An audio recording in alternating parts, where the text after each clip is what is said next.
Bonjour, my darlings. Happy Saturday. Happy Saturday to you.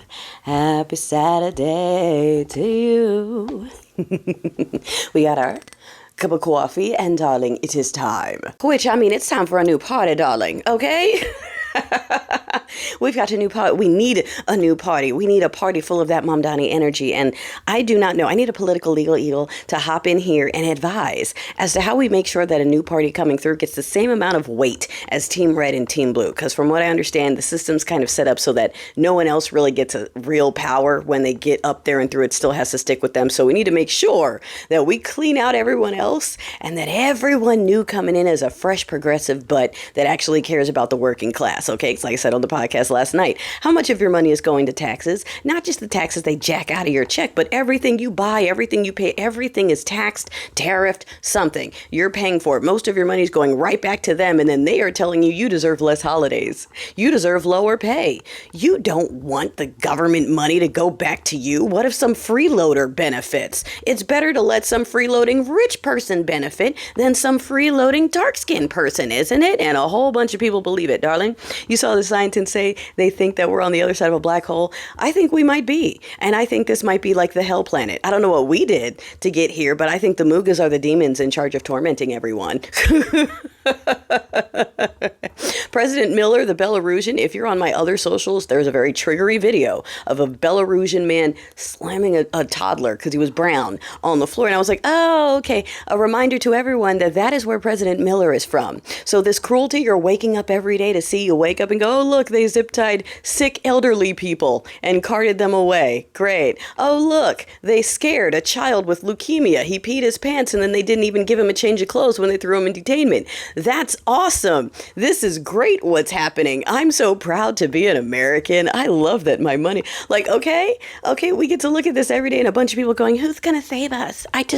Who's going to save us if someone else isn't going to run on the front lines first? And it's like, oh boy, I don't know what we did to get stuck here with the folks that are afraid to fight back and the folks that have no fear whatsoever and are always looking to have full control so they can be as nasty as possible. And those are the two people that get the reins. The we're afraid to do anything and the we're going to do whatever we want. I wanted to clarify that SCOTUS things, a lot of folks are like, oh my gosh, listen, yes, disappointing, but whenever Stinky opens his mouth and claims victory over something, what did we talk about on the subscriber-only poll? We're looking for the real story, right? So when he runs up there and says, this is a victory, that means you need to go find the details. What happened was they didn't say it was okay. They didn't say it was legal or constitutional. What they said was that lower courts couldn't do a national injunction on it. So all it did was make it so that one judge in this state can't say that can't go into effect for the whole country, which honestly, I figured they were going to do because it's a logical argument. But what it does is it just opens the door for everyone else to have all these individual lawsuits. Suits were almost immediately filed to stop it nationally. So while SCOTUS isn't fully doing their job, they did not give him free rein. They didn't say it was constitutional. They didn't say it was legal. They said it's up to the lower courts, the individual courts, to kind of figure that out and decide if they want it or not, which means, yeah, red states are probably pretty screwed on that. And that's going to be adding to that efficiency when people are legal in one state and not another. I've seen other people pointing out that you've got a criminal and immigrants telling you that criminals and immigrants are the problem when they're the ones running everything. I mean, they're proving themselves right, except for we're targeting the wrong ones.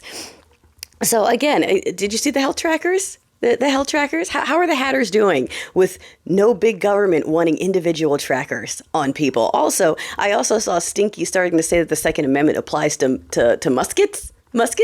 So you know what's coming next. You know how are they doing with that? Are they thinking about that, or are they still busy trying to find ways to have a win and blame something? Oh yeah, libs are so triggered by. What are we triggered by now? The fact that you're tormenting sick children and you love it. I mean, your toxic empathy, toxic empathy because I don't want to torment sick children. That's them. And tomorrow they're going to go sing in their pews and raise their hands. And okay, like I said, yeah, I think we're in the bad place. I think we're in the bad place. And I think they're the demons responsible for making sure that everyone is miserable here.